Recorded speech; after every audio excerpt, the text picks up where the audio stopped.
If you are stuck on how to elevate your career and your everyday work leaves you feeling exhausted and disappointed, this podcast is for you.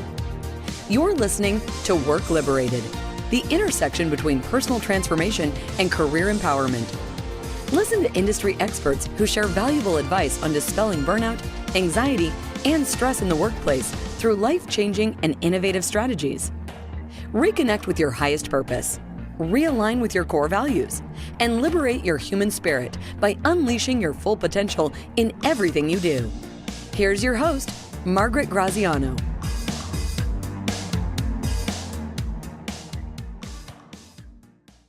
Hello, my name is Margaret Graziano, your host for Work Liberated. And today we have Sean Fargo with us. And our conversation today is about mindfulness at work. As a reminder, Work Liberated is a podcast for people that are interested in having a new relationship with work, how they work, why they work, when they work, and how they work with others. So welcome, Sean. Thank you, Margaret. Could you tell me a little bit about what you do for the world, what your contribution is for your work? Sure. So I'm the founder of Mindfulness Exercises, which is an online platform that shares thousands of free mindfulness trainings for people at work and at home to reduce stress, anxiety, depression, addiction, insomnia, and to live more happy, stress-free lives. Yeah, everything everyone needs right now. So Sean and I met in a program called Hoffman, which I'm a connoisseur of transformational programs. And I got to know him a little bit, and we worked pretty heavily as a group in our own kind of internal reflection and retrospection. And we're actually going to have one of the teachers from Hoffman with us at our next podcast. So that'll be exciting. So for you, when you do training, Sean, as a teacher who does trainings, similar to myself, I'm a teacher who does trainings. What is your attitude about growing, learning, and you yourself being a student? Yeah, I think for me as a student and also as a teacher, the things that I try to emphasize are a combination of courage and sincerity. So courage to open up to what may be unpleasant, what's uncertain. We all have different fears of judgment, of what we might encounter that's unpleasant. And so it takes a lot of courage to bring mindfulness to our emotions and to others, because we don't often know what we're, going to get. So courage is a big factor. And then also sincerity that, with mindfulness, there's a level of sincerity that we need to be able to really open and allow the experience to unfold. It's not about fixing anything. It's not about achieving anything. It's not about getting to the outcome as quickly as possible. It's about really opening to what's here. And that takes a level of sincerity to really open and allow, because oftentimes as teachers, as trainers, we try to force the outcome. We try to force what's going to happen. We try to make certain experiences unfold, try to force it. And with mindfulness, we kind of need this opening, allowing, this beginner's mind of looking at things with fresh eyes and tending to what's actually here. So this level of courage and sincerity are both really important. The Hoffman process that you mentioned was at times a little scary, a little unorthodox, to say the least. I'm glad I didn't know what it was before I went, because I don't know if I would have gone. I don't even know how to describe it to people sometimes, because there's unorthodox, intense things that happen.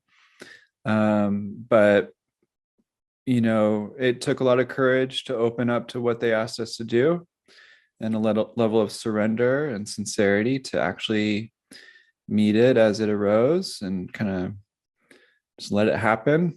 So And let me ask you a question. In the realm of learning, I read recently that for the brain to learn, it needs to have an element of shock or surprise. Like when we do the same thing over and over and over again, we become kind of robotic and in our comfort zone, and our neural pathways are just taking the same path that they've taken the day before and the day before and the day before. So almost every training that I've been in, people have said, "Oh, I can't really tell you what happens because we want the element of surprise." How real is that the brain needs something new that I wasn't planning on having happen for me to learn? How is that just what people say, or is there no, evidence? that's real. I think about 15 years ago, that science came out when we were learning about neuroplasticity and what are the factors of creating those new neural pathways that are incorporated with learning and real habit change. And this element of novelty, you could call it surprise or shock, is very real. And that's a huge part of mindfulness in the sense that we really do want to look at things with a sense of freshness. When we practice mindfulness intensively, if we go on a mindfulness retreat, for example, where we're practicing all day, every day, there's this level of sensitization that happens where each moment becomes more and more fresh, more and more new. And it's not just a perception thing, it's real, like reality is actually new in this very moment. Things are always changing, internally and externally. It's always a fresh new moment. And so with trainings, we try to bake that in. As you said, the Hoffman process does it. With mindfulness trainings, it's really important to emphasize this sense of novelty, that this moment is new, this breath is new, this experience is new. It's never happened before, even if it's similar to other experiences, or even if it's similar to what we expect, it's still brand new. And so can we relate to it with that sense of novelty? It's really important. Yeah, it's that's a good tip for me, because part of many of my programs is we walk people through a meditation. And I always wonder if there's someone like me in the audience saying, "Oh, I've done this before. I've been here before." And I always want to say, "Hey, this is you've never actually been in this room with these people." So now I'm going to say that. So another thing that when it comes to mindfulness and bringing that to work, I recently read a statistic from the National Health Institute that the average human being has between 12,000 and 60,000 thoughts a day, and that 85% of those thoughts are negative and repetitive. So if that's even remotely true, how can somebody shut down their thinking long enough to even be mindful? I know that's probably a big loaded question, but it's a good place to start. Yeah. A lot of us are caught in these thought loops, rumination, worry about the future, or ruminating about the past. And so a way to mitigate that, or to maybe reduce the number of thoughts, or the number of, say, self-critical thoughts, would be to build in these little moments throughout the day, these pockets of pauses, where we just kind of check in with our bodies for a moment. This could be 10 seconds, it could be 10 minutes, or anywhere in between, but where we just kind of pause what we're doing, feel our body on the ground or the seat, just kind of connect with the belly as it rises and falls. Just kind of being curious, what can I feel right now? What can I notice in my internal experience from an objective standpoint? Yeah, there might be heaviness in the belly, or I can feel my feet on the ground. Oh yeah, I can notice the rise and fall of my belly. Maybe I'll just kind of soften the shoulders a little bit. Just kind of tuning into different parts of the body and just kind of inviting a sense of softness, sense of just noticing what's here, not trying to feel a certain way, not trying to fix anything or get anywhere, just to bring this level of noticing what's here, just inviting a sense of ease or softness if we can, but checking in. And this will help slow the momentum of the thoughts. This will help us remember our bodies as we did in the Hoffman process, checking in with the body, maybe noticing what emotions are present, maybe the quality of spirit that we may be carrying, whatever that means to us. We're just kind of checking in, slowing down, stopping the momentum of thinking. And then after that 10 seconds or 10 minutes, we'll find that we have some level of refreshness of the mind, a little bit of a balanced mind. Perspective. Yeah, and a little bit more not slowness, but just like choiceful thinking, because we have that new perspective and like, oh yeah, things weren't quite as bad as I thought, or now I'm coming at this with a refreshed body and mind so that I can just, tend to life with a little bit more ease.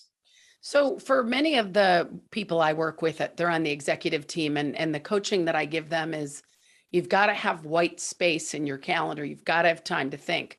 But I don't think I've ever said, just take 10 seconds or 30 seconds just to connect with yourself before you go in a meeting or before you have that tough conversation that you need to have.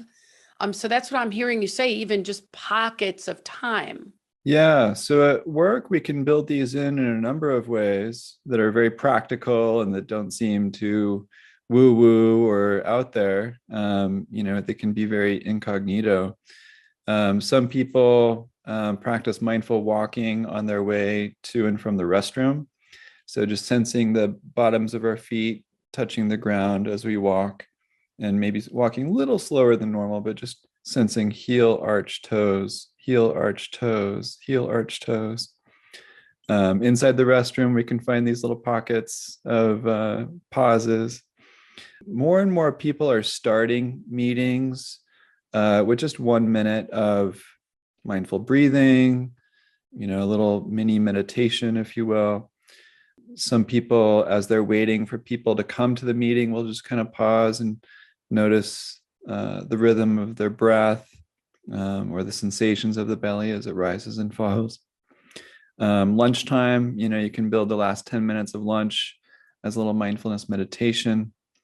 Some people will do this whenever they walk through a doorway, whether it's the front office or a lobby, like any kind of doorway at work.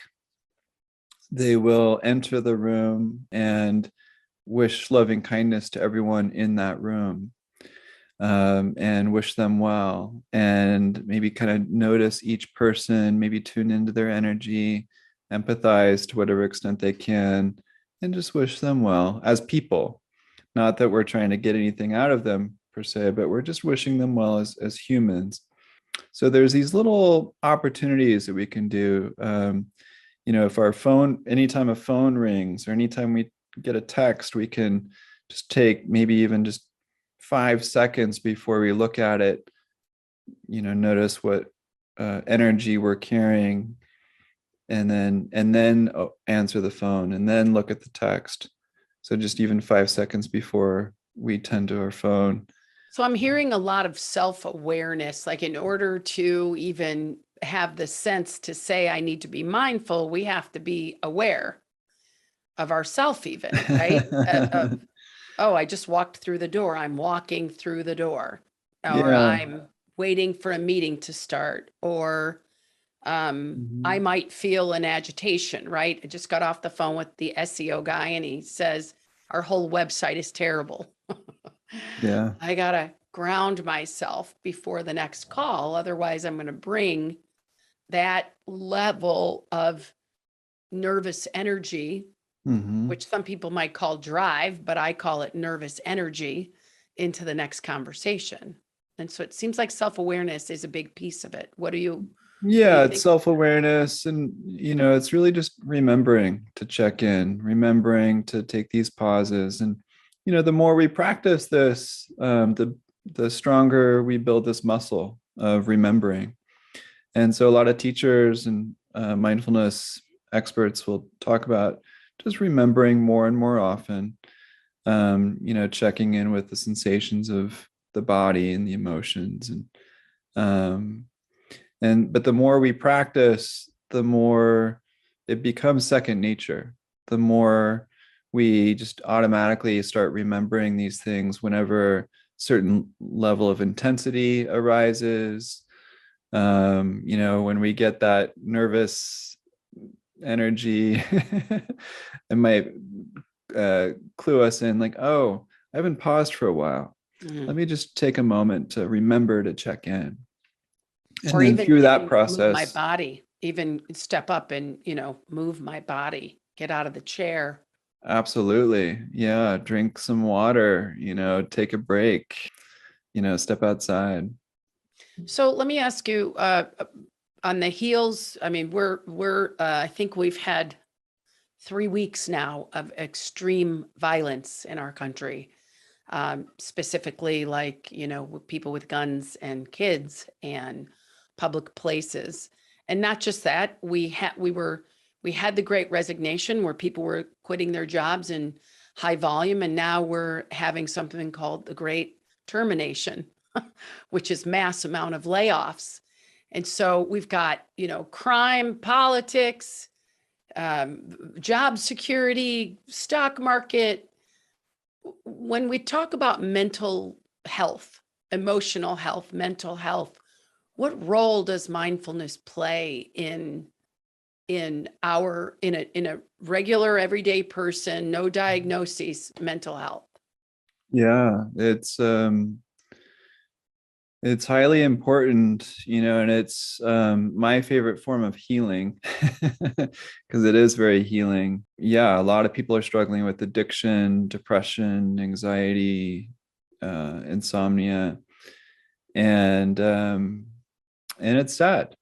It's extremely sad about what's happening in the world, and of course, we're going to have grief around it, anger, lot of anxiety. These emotions are very natural. If we didn't feel these things, I'd be worried. Unfortunately, a lot of us are feeling it a little too much right now. And so with mindfulness, it's really important to remember that it's okay to feel what we feel, and it's also important to feel what we feel. And this is the role of mindfulness, is to allow these feelings to come up without judgment. Hmm. So we're not judging these feelings to be good or bad, right or wrong. We're just allowing ourselves to be with them in their raw forms, allowing these energies to process and to move through us, allowing the anger to be expressed in healthy ways, allowing ourselves to feel some anxiety. Like, what is this telling us? Allowing ourselves to grieve. And most of us have a lot to grieve. And so mindfulness allows us to feel these things without suppressing them, without fighting them, without judging them. And the more that we actually open to these feelings, the greater the healing. And so this is an important part of mindfulness, to be able to feel what we feel.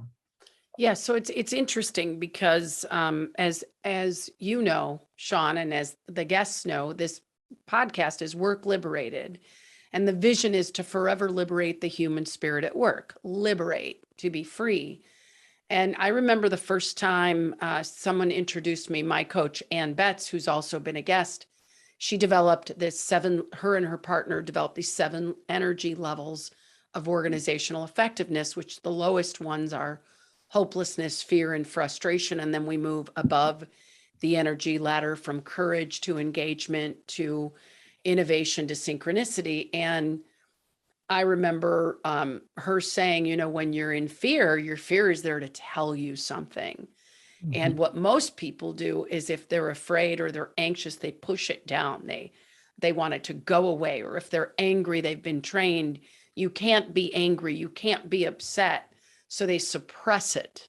So what you're talking about is noticing it and then expressing it in a healthy way. So how do I at work express anxiety in a healthy way? And then the next question is, how do I express anger at work in a healthy way? Because we get brought in because people are not expressing these things in a healthy way. They are covert operators, or they're sabotaging themselves or others, or they're screaming and yelling, or they're stonewalling. And it's just gotten to be an entangled situation. So how does the average person who wants freedom express anxiety in a healthy way? Yeah, it's a great question. And so in terms of that, like 7 levels, just acknowledging what's here is really important.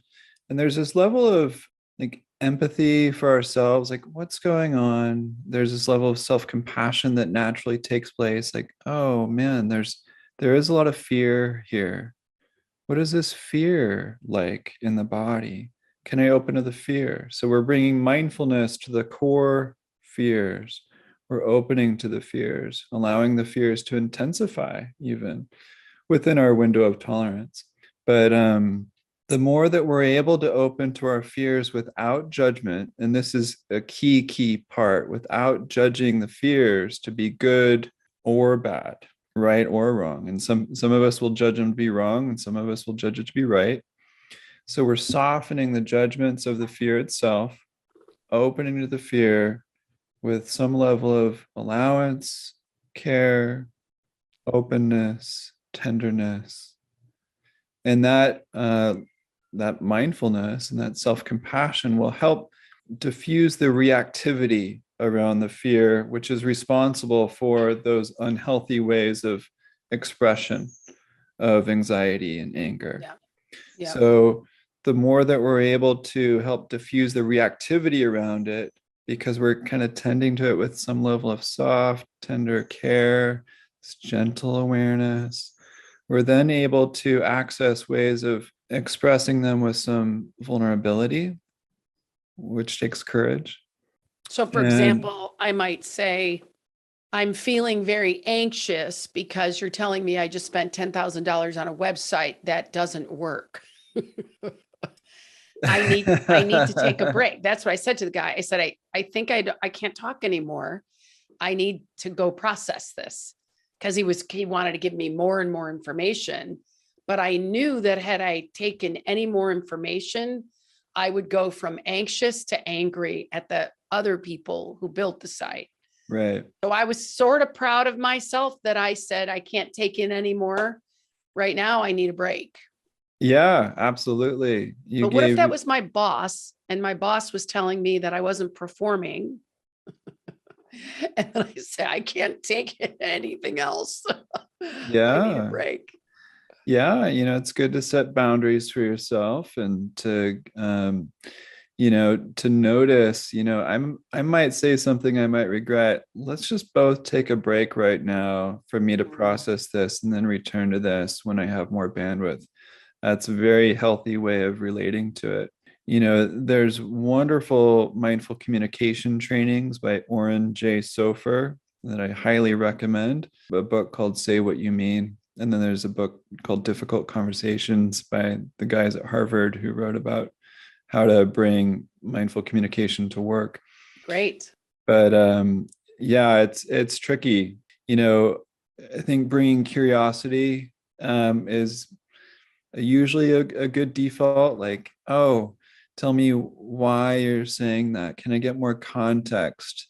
What can we do about this? Or what's the goal here? So leading with questions is usually a good thing. But in terms of sharing your own emotions and expressing them, I'm a big fan of journaling things out first, practicing talking about it beforehand, but also, not saying anything around blame or harsh critique about them as people per se in the work environment. Try to state things as objectively as possible, state what we're feeling and why we're feeling them, and then try to get some context from them as to whether or not, like, am I perceiving this accurately? Like, am I hearing this correctly? Is there more information that I should be knowing? Or That's great. So let me ask you this about anger. So somebody is very angry. They're coming at you in let's just say in an angry way. And I don't want it to match anger with anger. Although in coaching school, they will teach us the range, because there are some times if somebody's really hot-headed, what they need is for you to meet them where they are. But in an everyday diffusion, I know that that's not the way to do it. So someone's just super abrasive, aggressive, pissed off. What's a way, if I don't want to get hooked by that poison, how do I respect that person and say, no, I'm not doing this now? Yeah, I mean, if it depends on if this is a chronic situation, whether it's in a group setting, what the roles are. So there's different nuance here, but in general, I will try to meet them with compassion. And what that means is empathizing with where they're coming from, really like listening, maybe asking a few questions, and wanting to acknowledge and meet them just where they're at. Oh, yeah, I see there's some anger here. Yeah, that's exactly what I was thinking of when you said it. You sound really angry. Yeah, it sounds like there's some intense anger right now. And I'd like to, learn more about where you're coming from and really get your point of view here, so that I can meet them with some level of care, some level of curiosity, because oftentimes that's what people want. Yeah. Is to be understood, to be acknowledged. Maybe even while they're angry and expressing their anger, maybe they already know that it's inappropriate, that they're, off the handle, and, they wish they weren't feeling that way. But if we can just meet them with that level of acknowledgement, ask a few more questions. I'm a big fan of asking people, well, what do you need right now? What would you like from me? Because oftentimes it may be different from what we assume. Or sometimes they don't even know what they want from you. They just need to express something. And by being asked, what do I want? Like, well, let me think about that. Let me engage my prefrontal cortex and, slow down enough to be able to think through, like, what is it that could be most useful for me right now? Yeah, And then that's go great. from there. That's great, because I think the biggest issue people have at work is getting along with other people. That's what I mean, if the company's paying them and if they have a decent job, the next big conflict is these inter-work relationships and the dynamics. It's like we all bring our familia self to work, and then the family that I was raised in is different than the family that you're raised in. And so we're like, wait a second, we're not on the same page. Yeah. So how does a one person, actually I want to back up a minute. When you said journaling, I thought of Byron Katie. What's actually happening in this moment? Is it true? Is it true? And then do you know the third Yeah, you piece kind of to it? flip it around. Like, what's the opposite of my assumption or yeah. So you do a little flipping. But yeah, journaling can be really helpful to express yourself in a way that's nonviolent. Yeah. And so that's when you talked about the communications training. I thought you were going to say nonviolent communication. Yeah, so Oren Sofer is a lead NVC teacher, nonviolent communication teacher, but he combines nonviolent communication with somatic experiencing and mindfulness. And he weaves them all together into his trainings around his book, Say What You Mean. And he leads trainings at Apple and Google and, a lot of the top corporations for this purpose of interpersonal harmony. And so that type of training is a huge part of Google's Mindfulness at Work program, Search Inside Yourself. But also the other key component for interpersonal dynamics is around empathy and compassion. And one of the ways that they and I, because I'm one of their trainers, lead people through empathy and compassion for their colleagues is through, well, first of all, you need to be able to sense into your own emotions with greater and greater nuance, because that then helps you to be able to tune into what other people may be experiencing. But there's this exercise called Just Like Me that I highly recommend. You can find it at my website, Just Like Me. It's just a kind of a guided meditation practice in which you reflect on someone you're having some challenges around, say your boss or a subordinate or a peer. And basically you remember that they experience happiness just like you, grief just like you, anger just like you, that they have, parents just like you. There's this long list of things that you share a lot of similarities around, and that, they're not the other as an enemy anymore. The more you practice this, they're more kindred. They're more on the same team. Yeah. And so this practice helps us to build this empathy and level of care for them. And oftentimes when I work with teams at companies, there's a lot of tears involved. And oftentimes you're actually looking at someone eye to eye or you're imagining them, but it becomes very real and very human. And it can help diffuse that othering and judging that so often takes place. Yeah. So if somebody wanted you to do a training like that for them, they just reach out to you through your website? Yeah. Mindfulnessexercises.com. And we have a whole host of products and trainings to help people integrate mindfulness into different parts of their lives. But if they wanted you to do the training, they could just send you an email. Yeah, Sean at mindfulnessexercises.com. It's Great. SEAN at mindfulness exercises. I probably am going to have you do that for us. Sure. We do a lot of trainings, but having trainings is also pretty cool. So what you and I had talked about on our call before this is that what is mindfulness? Like, is it meditation? Is it self-awareness? What is mindfulness? Yeah, so it's really this energy of being awake and aware to the present moment. It's this sustained, sort of non-judgmental moment-to-moment awareness of whatever's happening. And so we're not trying to make certain things happen or fix anything. We're just noticing what's here, either in our bodies, our emotions, our thoughts, and just kind of hanging out with it for a little bit, noticing how the experience is changing over time. It can include sights and sounds and smells and tastes and, sensations as we walk, as we eat, as we breathe. We're just noticing what's here. We're being present to the moment.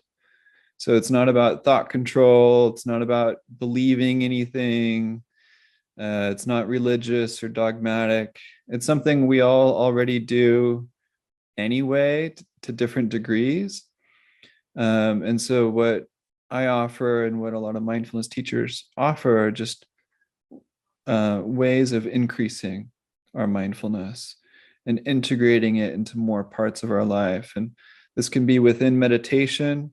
It can be just in our daily life as we're doing the dishes, working, playing baseball, golf.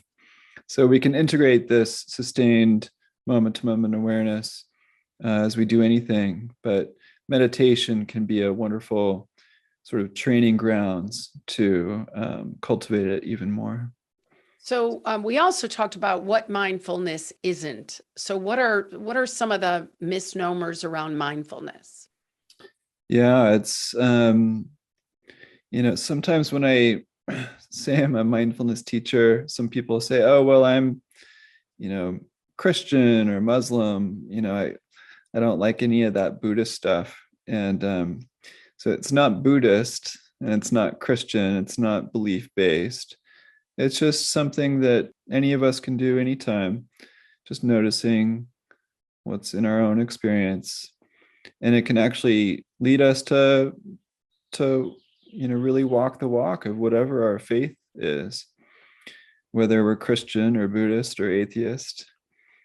It's not about thought control. It's not about stopping our thoughts, just about noticing what's here.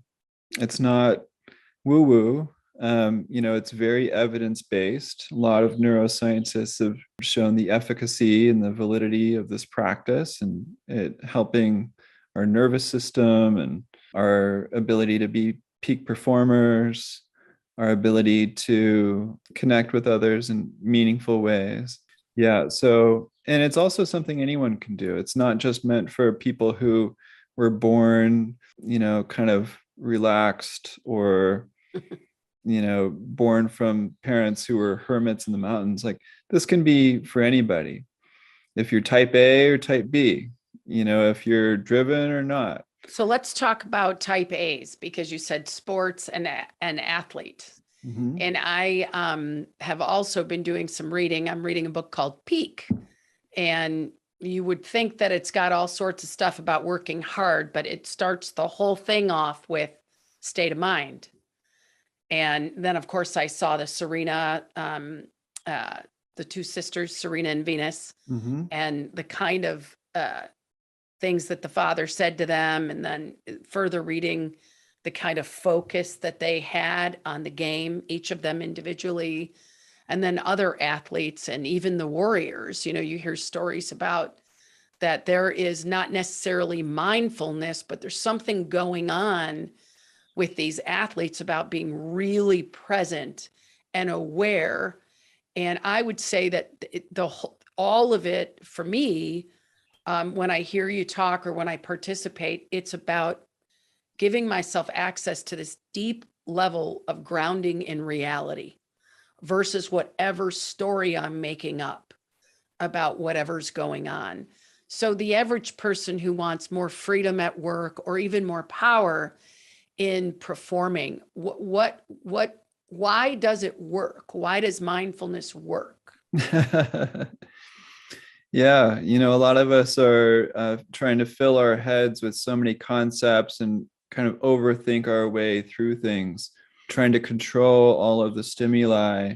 And, a lot of us know that can lead to burnout and frustration and resistance and working too hard on something. Whereas if we kind of allow ourselves to go with the flow of what's actually happening, we're able to respond to real life stimuli so much quicker because we're a little bit looser. We're flowing with the situation. There's some level of surrender. I would call it more like allowing ourselves to meet each moment as it's happening by continually opening to what's actually happening. It's not about us trying to, pegs into these holes. It's about just like relying on our intuition, our own innate wisdom. Like it's about trusting the moment and trusting ourselves that we can meet this moment with presence and that we'll be able to know what to do when those moments arise.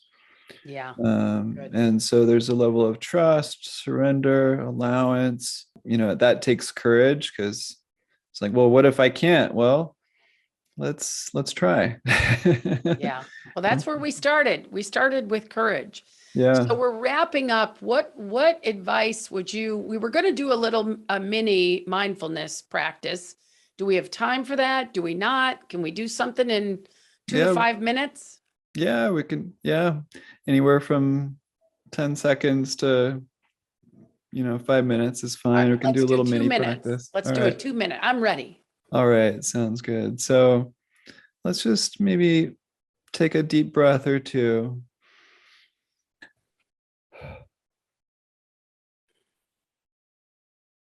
And we can gently close the eyes or look downward to limit visual distractions. Be sensing our feet on the ground, our body on the seat.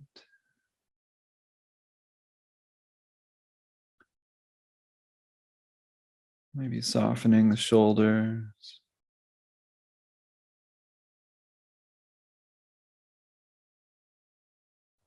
Softening the muscles of the face.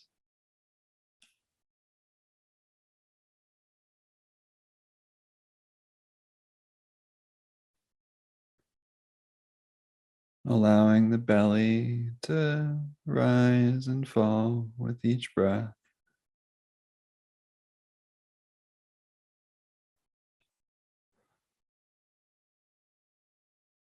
And sensing into the belly as it moves.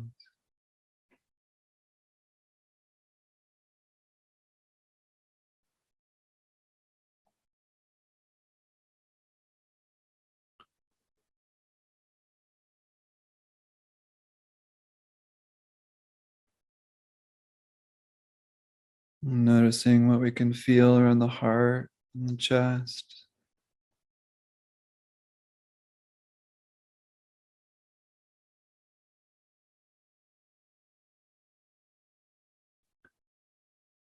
We're not judging these sensations to be right or wrong, good or bad. Just noticing how it's feeling.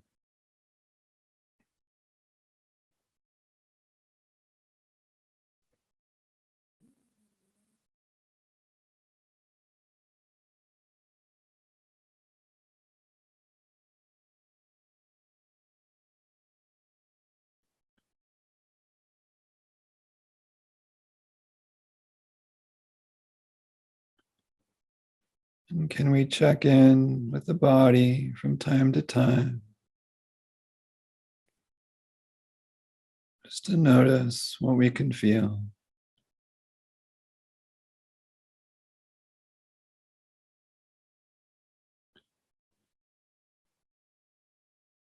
And may we bring the same quality of gentle awareness to our experience for the rest of the day.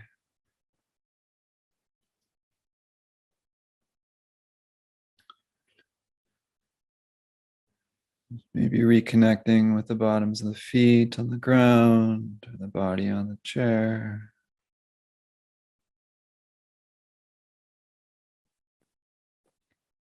Maybe taking another deep breath or two.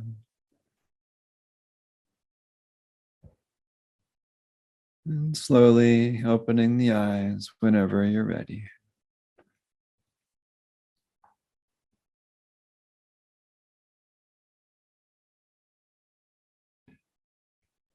Thank you, Sean. I almost felt myself falling off my chair. So I had to be like, oh, I must be tired. Yeah.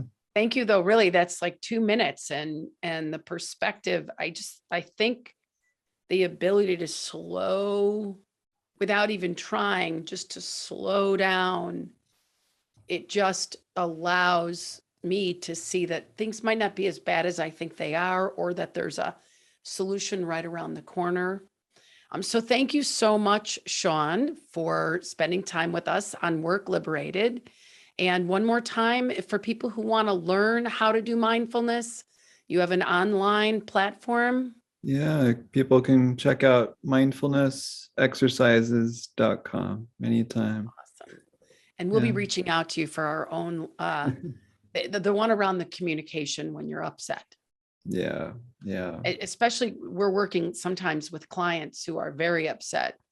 And what I've been doing is I let them vent, but I haven't been saying, I can hear your pain. Or I can tell you're upset about this. What do you need to say?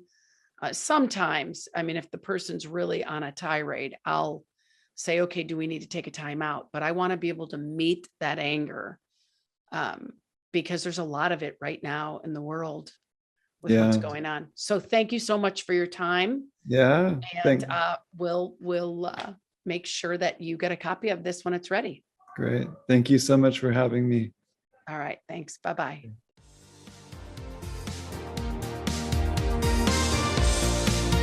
Thank you for listening to this episode of Work Liberated. May these nuggets of wisdom from the most inspiring human potential catalysts today guide you in becoming someone who can work exceptionally with others and accomplish goals inside the collective. Continue your journey as a fulfilled and self-actualized person by listening to more episodes at www.workliberated.org. Don't forget to subscribe, leave a positive rating, and share with your friends. That's all for now. See you on the next one.